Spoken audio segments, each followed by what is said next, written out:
Ika nga, we are in the new normal. And so we try to attract people to come over and visit, especially those from within our province and from within our region. Diyan muna magsisimula. And how do you do that? Diba? One of the things which fantastic insight that I gathered is really itong gustong gawin ng Samar. And that is to attract people to go and rediscover that number one thing which binds us all together, and that is food.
At tayo tumungo ngayon sa Samar. We've got Congresswoman Sherry Antan. Congresswoman, good morning, Kong. Good morning, Kong. Ayan.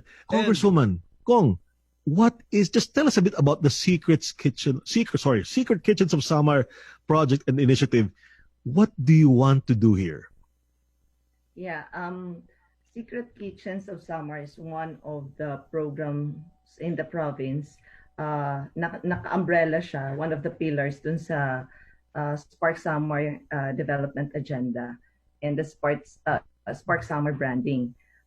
Last week we discussed about Lara, the Banig weaving, and this one naman is intended for the culinary tourism. Aside from, we're hitting two birds here. We want to promote pride of place, and at the same time, parang ipapakita ho natin yung culture, yung tradition, and the way of life dun sa mga Samarnon. And at the same time, gusto rin nating mag-provide ng avenue for livelihood ng mga tao natin.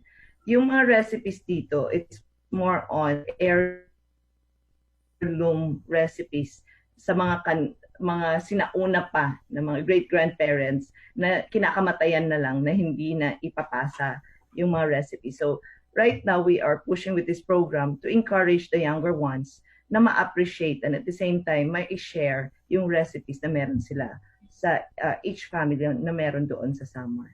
Kong, you were telling me, we had a conversation about this. Ang nabanggit niyo sa amin na you actually had to convince some families to share these, as you call them, heirloom recipes dahil some of them were closely guarded secrets. Ilang henerasyon na binantayan at tinago at sikreto. At ngayon, talagang pinapakawalan nyo na at ibinabahagi. So please tell us, how were you able to convince these people who wanted to keep that secret to share them finally? Yes, we identified family clans na magagaling talagang magluto at magaganda talaga yung putahe nila. Ang ginagawa kasi nila, nilalagay nila sa isang parang libro and then tinatago pa yun sa mga aparador nila.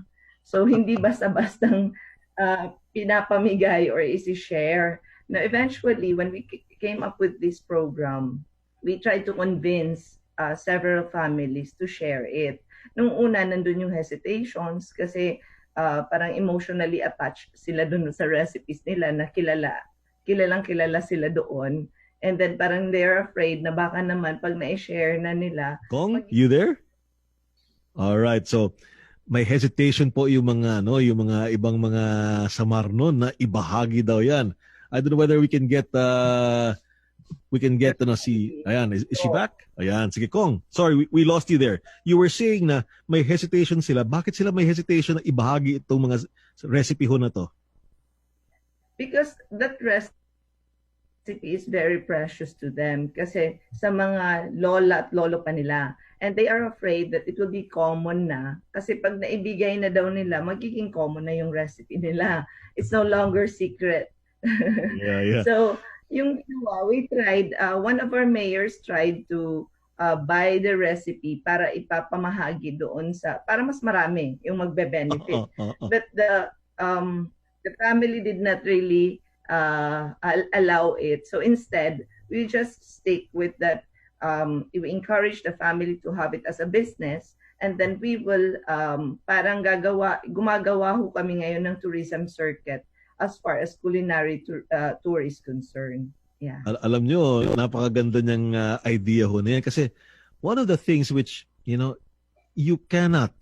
just cannot na go on a tour and, like sa video pa lang nakikita ko na some of the food there beautifully shot, but I'm sure that ngayon pa lang it looks terribly appealing, terribly delicious, mouth-watering, bring in all of the adjectives you can there.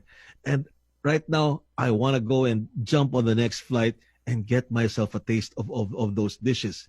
Kaya lang that's the point nga. You have to be physically there and go there para talagang malasahan mo yung napakasarap na mga lutong yan sa nakikita mo sa video. Yeah, being right now we have because of this constraint with the COVID situation, the pandemic, we also have the Instagram for the Secret Kitchens and at the same time there's a food Viber group that you can access para sa panahon ngayon na medyo may pandemic tayo, we just have the food delivered or shipped to your place. All right. You've actually prepared a group in Samar right now to prepare do a live demo of some of these. Ito na. We're now letting the secret out. Ito on the show. So what are you preparing for us live? Okay, actually, hinaplag in Katbalogan, it means unwrapped longganisa, meaning hubad na longganisa na Katbalogan. So this time or this morning we are going to prepare the hubad na longganisa, which we call hinaplag. Dito sa Katbalogan, ang longganisa namin is hand-dried. Tapos talagang amoy na amoy din yung garlic, tapos yung vinegar. We're using yung native vinegar namin, yung coconut. It's a coconut. Tapos medyo yung lasa niya na may garlic at saka yung pepper. Okay, a little bit sour. So I'm going to prepare now. I'm going to show you a small amount of pork, and then I'm going to add garlic. And then pepper. So mas masarap pag native ang garlic. Yes. Okay. Salt. And then I'm going to add ito yung secret. Kailangan native yung na vinegar. If you can see, nag-change agad yung color niya. Nag-whiten siya dahil masyadong strong yung aming ginagamit na vinegar. Para ma-neutralize or low. Yes. Little bit of sugar. And then, I'm going to add yung anato. This is atsuete actually. Para mag-color siya. Sarap. palatable ang look.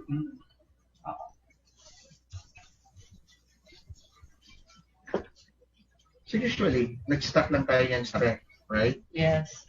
Usually dito sa Katbalogan yung ginagawa niya, ini-stock yan sa ref. Every morning kukuha ka lang. Mas mas patagal ng patagal, mas That's right. mas masarap. Habang tumatagal siya, lalong sumasarap kasi na-imbue na yung mga ingredients. Na-absorb niya na siya Yes. yung rasa. That's Actually, we can just let this sit for about 30 minutes and then ready na siya.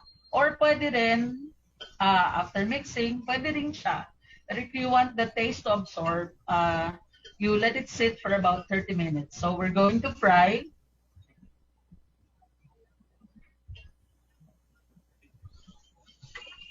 Fry natin. So itong recipe na to, this is an old recipe.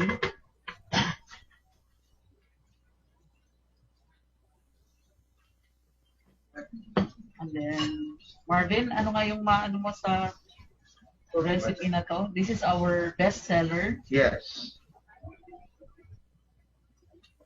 One of the favorite dishes here in Katbalogan is summer.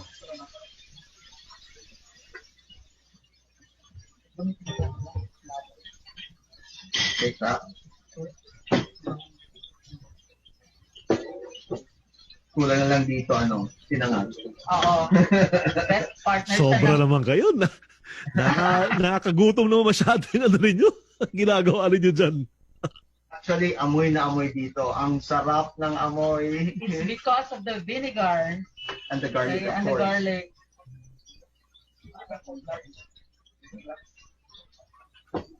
So, okay na. Kita natin yun. Okay na. So, ngayon, Bingluto after, na. it's just a few minutes siguro, mga 2 minutes.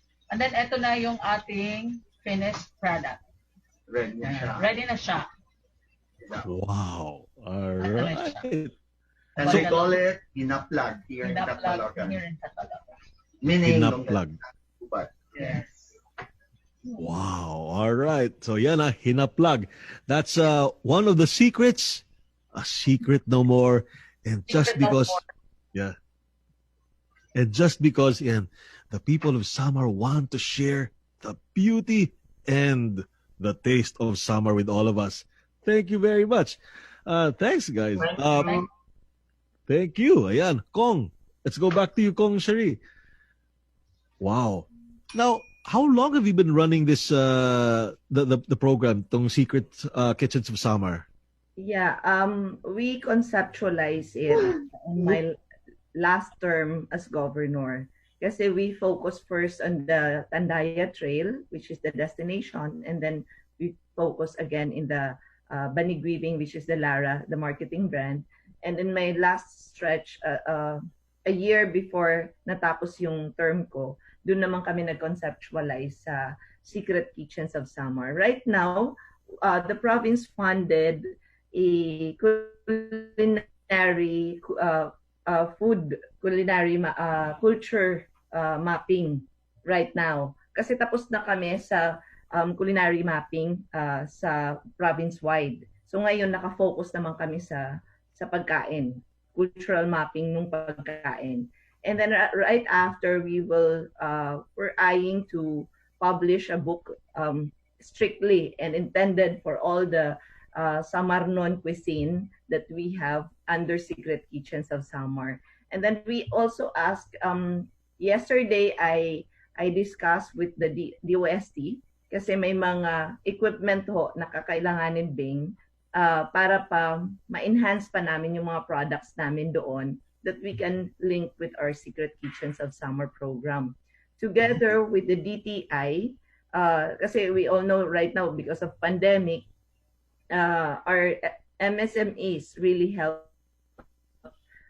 the help. So, ito yung mga tina-target namin, tutulungan namin sila for product development. Kasi usually ho sa Secret Kitchens namin ng mga products, homemade lang siya. So ngayon, gusto na namin na ma-establish siya na for maramihan, na hindi mawawala yung quality na nandoon. So yun ha. All right. Kong, my question to you is this. well, sige, first question about the secret recipes, no? When you talk about Samarnon cuisine, where is it coming from? Sa ano mga influences ang pinanggagalingan nito? Because 'di ba alam naman natin na some of our regional recipes may base dun sa, let's say, colonial ano nila. Yung iba naman are really very indigenous ang mga flavors. How do you describe Samarnon cuisine in general? Yes, matagal ho kasi na na-colonize ang Samar ng Spain. So, marami ho kaming mga pagkain na influenced by Spaniards. Tapos, because of the barter and yung mga negosyante ng mga Chinese, marami rin ho yung mga pagkain na naka-base naman siya na may parang touch ng Chinese na food. And then, meron din ho kami na locally na intended talaga na ginagawa ng mga locals na Samarnon na parang may influence lang siya ng ibang like Mexicans, may mga ganun. I think it's more on yung barter policy natin nung sinauna. So ganun ho ang nangyari dun sa dishes namin.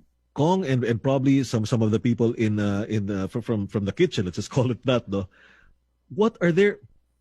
Alam nyo kasi as we go through the different places across the archipelago, we find that there are some ingredients that are endemic, no, to certain places na kailangan, and that gives it that special flavor, that special touch, which is often uniquely from that place, or if not, it's already matagal na identified with that place. Are there any special ingredients, plants or leaves or fruits that are identified with Samar that figure in this cuisine, and are these fruits still widely available? Yeah, we have this pako salad. It's endemic in. I know, yeah, love that. Sorry, you were saying the pako salad. But yes, it's pako salad. So we serve it in Sohoton Cave. Pag may mga turista kami, yun yung salad na nasa-serve namin.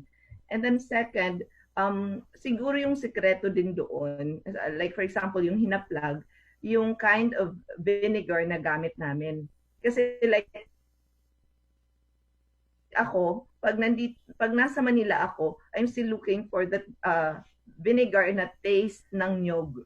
Kasi sanay ho kami na nyog, out of nyog na vinegar. And we also have Nipa vinegar. So, we also have batuan. Kasi usually, di ba yung sinigang natin, dito parang sampalok yung gamit sa ibang mga lugar para umasim. Sa amin ho, batuan ang gamit, which mas strong yung taste ho niya. Yes, batuan yan. I remember that's a very iba yung distinct ang flavor ng batuan, and that gives it that special taste talaga. Ayan. Yes, and I observed din Bing for the marine products that we have. Kasi meron akong nakakain na yung iba parang hindi ganun kalasa yung isda. Sanay ho kasi kami like Samar is very rich in marine products.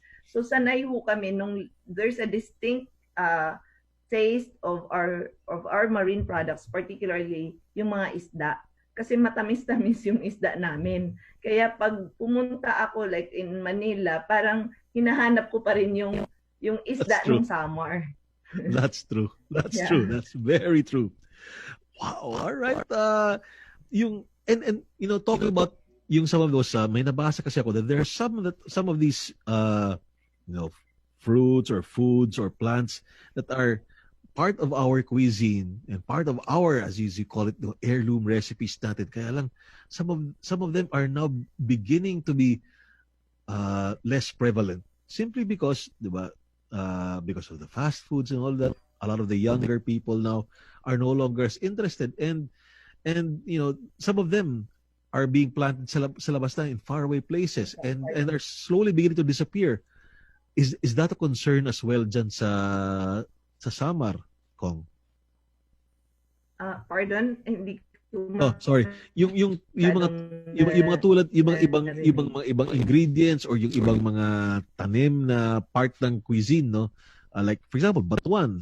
Is that commonly available still or medyo unti-unti na bang nawawala kasi sa ibang lugar ho may mga ibang mga talagang identified flavors medyo mahirap na rin hanapin. Yeah, sa amin, Bing, it's still available and makakabili pa rin tayo. Kaya we hope to have the Secret Kitchens of Samar to make it sustainable. Kasi pag hindi ito nabigyan ng halaga or wala siyang value, people will just discard it. Pero pag nabigyan natin ng premium, people will start appreciating it, conserve it, or probably papadamihin nila. So, kaya yun yung purpose din natin dun sa program ng Secret Kitchens of Samar. By the way, we also have this kalinayan rice. It's an aromatic rice that you only plant it uphill. So, hindi siya sa flat areas. Kasi in Samar, madami like in San Jose de Buwan or somewhere in Gandaran, San Jorge, marami ho tayong mga kalinayan rice planters. Ito yung tinatanim ng upland rice. But for our friends here in Manila, usually ang sinasabi nila, ang tawag nila is pink rice. Kasi pink yung kulay and then very aromatic. Yeah. Pag hindi siya tinanim doon sa upland, pag tinanim siya sa flat, wala na siyang amoy. Hindi na siya nag-smell nung same sa quality nung naka-upland siya. And we also have this gabi or we call it gaway. Actually, si gaway ay pinipair ho namin sa lechon. So, yun yung best partner ng lechon, yung gaway. And then we plant that gaway in the municipality of Basey. Pag tinanim mo siya sa ibang area, hindi na kasing same nung lasa nung gaway na coming from Basey. I think it's more yung nagpa-factor in yung kind of soil na meron kami. That's true. Ayan na. Sa unti-unting pagbukas ng ating turismo as we slowly open up and we're opening very slowly and surely as Secretary Bernadette Romulo Puyat of the Department of Tourism says, well, the food is one of the draws. Definitely. Sigurado ho yan. And right now, we've got from Samar, yes, the Congresswoman Sharian Tan herself and her team right now, and they're going to be sharing with us yet another uncovered, no longer secret recipe coming from Samar. Congresswoman, good morning. Yes. All right. Yeah, good morning again. So, what do we have right now? A while ago, I forget, that was hinubarang longganisa, and what did you call it? Hinaplag. We also have the tinapa. It's really very popular in the city of Calbayog. So we have the tinapa, the basic tinapa that you can fry. And then there's also the tinapa gourmet, which you can put it in kung gusto nyo ng pasta, pwede siya yung ilagay sa pasta. Some of them, like ako, mahilig ako sa pandesal, nilalagay ko siya as palaman ng pandesal. Or sometimes, pag we're so busy naman, pag umuwi na medyo naiwanan ka na sa pagkain, pwede rin siyang buksan agad and pair it with the rice. Medyo makanin lang ho talaga siya. And we also have the Carlang chips in Santa Rita. We package it well. We're helping with the People's Organization there. And then we also have the tahong. We have this in Yabong kasi yung buong Yabong na yon na munisipyo, ang hanap buhay nila is all about tahong. So, during that time, kaya nung nagka-red tide way back 2007, hirap na hirap kami kasi naapektuhan lahat, pati yung mga estudyante. That's why we need to revive the tahong industry. And gladly, with the help of BFAR, natulungan ho natin. Kaya nagkaroon na sila ngayon ng mga bottled tahong. And we also have, even nagkaroon ho kami ng culinary doon sa Barangay Alejandria, na lahat ng putahe nila out of tahong. So, if Bing, if we can only invite you right now to go there, siguradong hindi ka hindi ka manghihinayang o hindi ka magsisisi na nakarating ka ng Samar.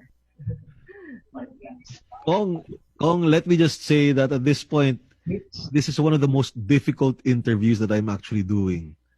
Talagang hindi ko alam kung parang torn ako ngayon eh. Gusto ko lang tapusin ang interview at gusto ko lang pumunta dun sa Samar mismo. Dahil napakasarap naman. Ito talagang nakakainis na nga dahil yung mga dinidescribe sa akin na mga pagkain talagang napakasarap. At any rate, okay. Ang tanong ko naman, parang na-intriga ako kanina while you were discussing the talong. Ang talong pala pwedeng i-bottle na kasi alam nyo, pagka yung talong na yun, medyo sensitive yan, di ba? Tahong, talong-tahong. Yes po. Bottled tahong siya, flavored siya. There's a chili or yung maanghang-anghang. We also have the garlic flavor and there's an original flavor. Usually, ang ginagawa ho namin sa bahay with that bottled tahong, china-chop namin siya ng maliliit kasi flavored na siya. Pinapalaman or ginagawa namin siya Shanghai. Parang lumpia Shanghai. Yun na ho yung, at pina-fry namin. So, my kids really love it. And natutuwa ho ako kasi nakakatulong din tayo doon sa mga local producers natin sa Alright, one of our municipality, which is Yabong. Okay. Yes. All right. What have you got next for us? Because I understand that the team has got something whipped up for us again. So kanina we started off with ano ulit yung hinaplag, right? Yeah, hinaplag. Hinaplag na. Mo na. Actually nagkakaintindihan kami ni nagkakaintindihan tayo. May konting differences lang, may nuances. Ang aking Cebuano and Samar medyo gamayng difference lang. Gamay lang kayo. Oo. Makaintindi man kami sa imo. Oo. Ano ako makasabot din yun. May pag-isaya, jutay lang. Jutay lang. Ito na nga ba. Ayan. So, sige. So, ang Secret Kitchens team ngayon. Sige, another. They are going to reveal another secret. Let's go. Sabi nga ni Kong Ann kanina, we tried through this program, we tried to repackage yung aming product. So we tried to put it in a box where you can give it as a gift. At yung aming Secret Kitchens logo. And then inside, we put the karlang chips. Meron kaming tahong chips. This one. These are the chips. Yeah, meron kaming tsokolate. Yung tableya. Siguro alam mo to, no? Si Kwate man na sa ubang lugar. Si Kwate. So, meron din kaming mga cookies. Meron kaming kuryoso, roscas. Ito. So alam mo, yung mga yan, and the decania. Yung mga yan sinasabi ko sa inyo, minsan, alam nyo, yung mga kuryoso, yung mga sinaunahang mga cookies yan, yung mga meriendang yan. Sa totoo lang, mas malasa pa yan dun sa mga kung anong mga high-end na mga yung mga binibenta sa kung saan-saan, di ba? That is the real flavor. Ito yung mini-mention kanina ni Kong Ann, ito yung gourmet tinapa na pomodoro naman yung kanyang flavor. So, pwede ito sa pasta. And then we have the garlic na ito yung mga best sellers namin. Actually, lahat naman pag natitikman. Kaya lang pandemic ngayon, so we resorted online. Pwede kayong bumili sa amin, pag-order. Pero sana pag normal na, sir, we can invite you here. Yeah. Para kainin nyo lahat ito. Sir, you can like and share Secret Kitchens of Samar on Facebook, Twitter, and Instagram. So Sadila, again, let's clarify that because I'm looking at the Secret Kitchens of Samar. All right, hindi na ho sekreto. Secret Kitchens of Samar, and just search that. You'll find them on Facebook, where you can also buy. There's a solution, or there's a option there for you to order, and then you can also do that, of course, on Instagram, right? Yes. We also have our Viber community, sir. Meron kaming Viber community pa. Yes. All right, see, so just look them up. Secret Kitchens of Samar. Hindi sekreto ah. I'm letting the cat out of the bag already. Dili na siya. Sa Bisaya, dili na sekreto. Hindi na siya. It's no longer a secret. Ano ba? Hindi na. Oh, Lamig revealed kayo. na. So, ang aming sekreto, imo ng sekreto karon. Oh, yan. Oh, sige. At ito nakakasama sa programa to. Mukhang tinitinan ko dyan. Talagang napakasarap. At hindi, alam mo, kaya yung beauty ng itong culinary tourism. Dahil kailangan kayo mismo ang pumunta dyan. And of course, diba? And Pagka nakita ninyo na, and if you see that, then, you know, people have to visit that place. And then, of course, you're able to help the economy there, diba? Because, of course, you're not just going to go there, fly, and spend on a plane trip or boat trip there. Tapos wala ka nang ginawa kundi kumain. Siyempre, dadalawin mo rin yung mga yung caves, 'di ba? And then after the waterfalls, and then you also buy a banig. Ayan. Sige. Yes. All right. Okay, so what do we have there? What is the new secret? What do you have for us? I understand Kong said there was something which you wanted to share with us, kahit finished product lang. Na ano? Ito na po yun. this one. Yan, box. Ayan. Oh, sige. So again, soon, Samar will be known as a food destination in the Philippines. well, wag natin gawing soon. Right now pa lang, you know, alam niyo mga kaibigan, there is iba talaga ang panlasa. I mean, you know, we are looking at the authentic, at the real flavors po. And you know, it's great that we're bringing in that we all have these tastes from around the world, and you know, it's sophisticated and all that, pero iba, panlasang Filipino. That's why you call it comfort food. You keep going back to it because for generations that is what we have been eating. And you know, That's right. it is now out of the bag. Ayan, these are the secrets handed down, yung mga tinago sa mga aparador. O yan, pinili pang buksan. Ito natin lang si Kong An, pinilit pa niyang buksan, no? Naging locksmith siya, binuksan niya. Oo, kinuha sa baul at nako, ayan na. It took an act of hindi pala act of Congress, an act of government. Kasi nga mga kaibigan, you know, some of these things, unfortunately, sometimes we're beginning to forget in our desire to have our quick luxuries, itong mga fast foods natin. We're beginning to forget the flavors that have been handed down to us. And that is who we are. Ayan, sige. So, can I ask you, what are your individual favorites there? And, you know, why would that's you know, Secret Summer team, what are your individual favorites there sa Samar? Okay. For me, Yeah, go on. the hinaplag itself is my favorite. Yeah. Perfect Easily. for breakfast. For For breakfast. for me, it's the word all. That's my favorite. All. All. And for me, it's the tinapa and the chocolate. Perfect pair. Tinapan si Kwate. All right, let's go. Bring back Kong. Kong An. How about you, Kong An? What is what do you crave for when you know, unfortunately we have to do the work of Congress, so we have to come here.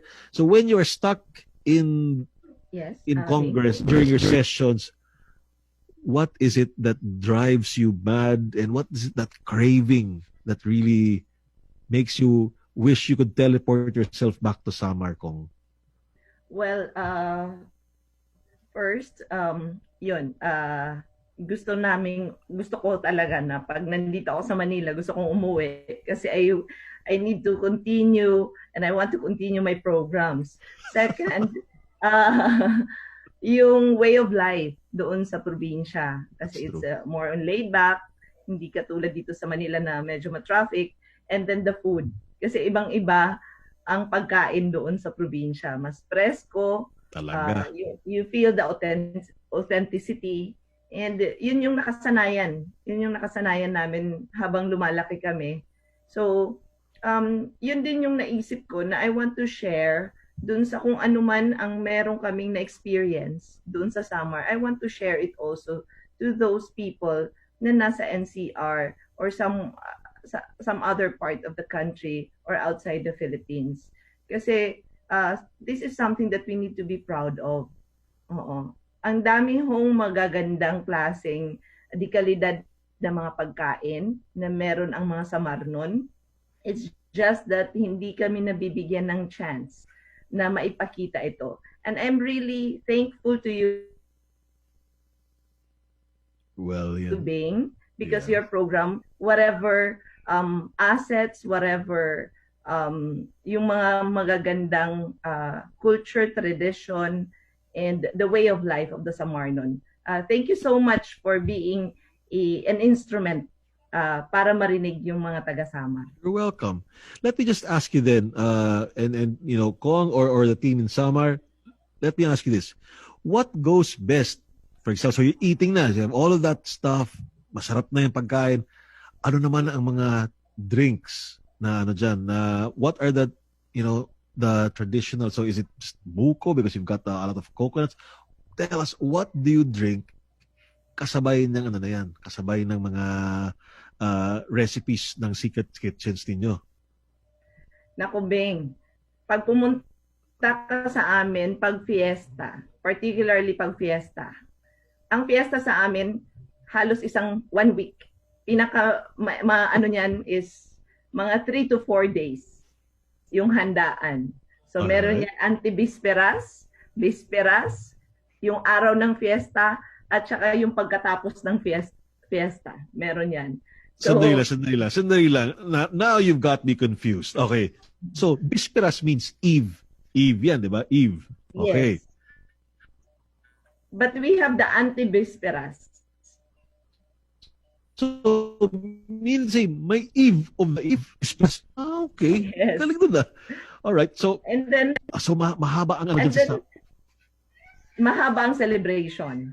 And then, since magkakakilala lang din lahat, like for example, ang bisita ay may dala yan na hindi kilala ng may-ari ng bahay. So may sinasama siya, like isa silang grupo na pupunta and houses are just open. Hindi porke ibig sabihin hindi mo kakilala, hindi mo papapasukin. Whoever will knock your door, parang you're ready to feed them or magpakain ka sa kanila. So ganun talaga. At saka dun lumalabas during fiestas yung mga magagandang utensils, yung pinakamagandang presentation of yourself. So ganun. At saka mahilig kaming uminom ng tuba. Tuba ice. Medyo because of our climate na parating gloomy and maulan kasi sa summer. So people to drink tuba. Ayan, masarap po yan sa mga hindi pa nakakatikim. That is definitely worth a try. Definitely. Okay, so itong mga flavors na to. So again, so apart from tuba, Kong, and then apart from that, so what is normally partnered with itong mga kasi yung mga sa Secret Kitchens, mga ulam yung mga recipe. So what is partnered in terms of drinks or fruits? What is served along with these recipes?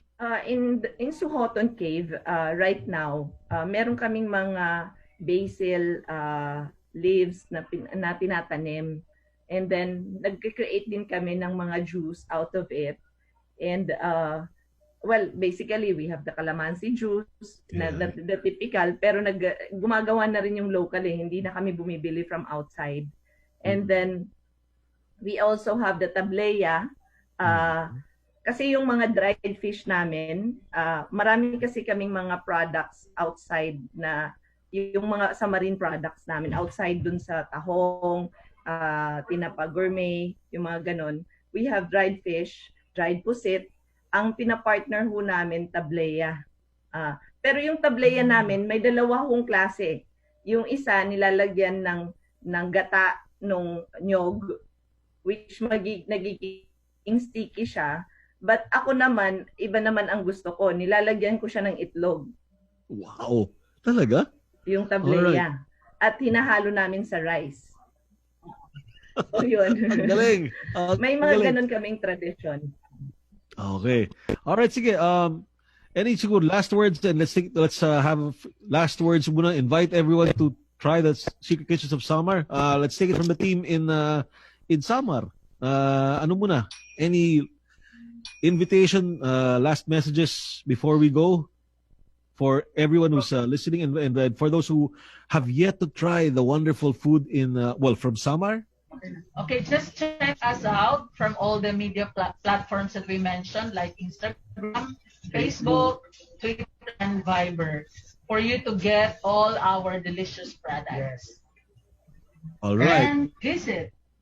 Of course, that's really because yung taste is a taste, but obviously it's an entire experience if you have to go there. All right.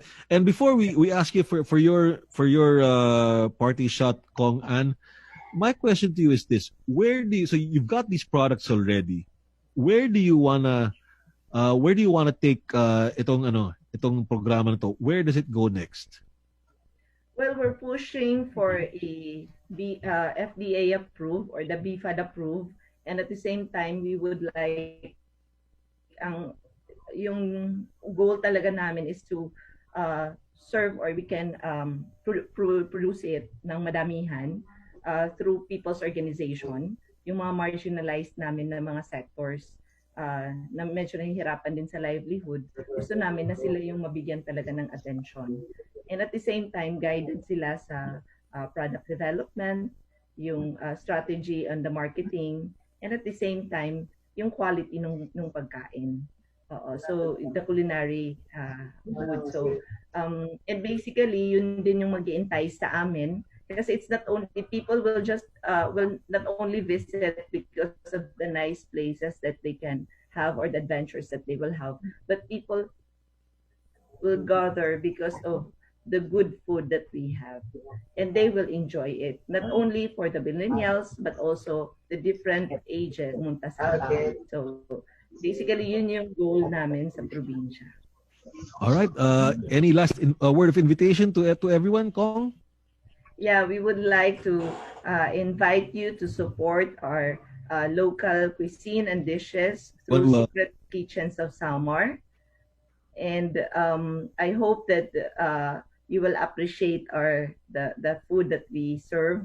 And right now we are, you can see us, or you can find us in Instagram, Secret Kitchens of Samar. And at the same time, we have our food Viber group. You can order and through online, but we're really eyeing that after this pandemic, we can invite you physically with your family to experience Samar, the Samar cuisine, the Samar adventure, and the Samar culture and tradition. Thank you, right. baby. Thank you very much, Congresswoman Sherry Ann Tan and the team at the Secret Kitchens of Samar.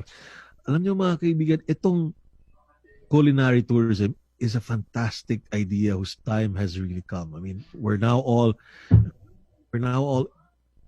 inundated. There's so many cooking shows, and why not? Because this is something that is truly our own. It's really a it's really a testament to who we are, and it's a clue to our heritage. It is who we are as Filipinos. Now, as a tourism, come on, this is one of the best. Sinasabi ko sa inyo, because just like a beautiful beach or a beautiful scenery, you have to be there. You have to go there. You have to experience it yourself. Kaya, mga kaibigan, we pray that the pandemic comes to an end, but at the same time, while we're here, let's introduce ourselves. Let's already find out a bit. Try it. Try to order. Try it out, and let's see for ourselves, so that when the time comes that we can ourselves go there, give something to look forward to. One of the hidden treasures of the Philippines, definitely itong Samar. We hear, meron tayong mga icons, tourism icons across, that are known all over the world. But the beauty about the times right now, we're also given an opportunity to think and to see ano bang alternatives. What are the other places that we may not have gone to? Dito lang sa atin lang. And discover that, see the spark in Samar, and find out, well, by finding out what the secret kitchens have to offer. This is being for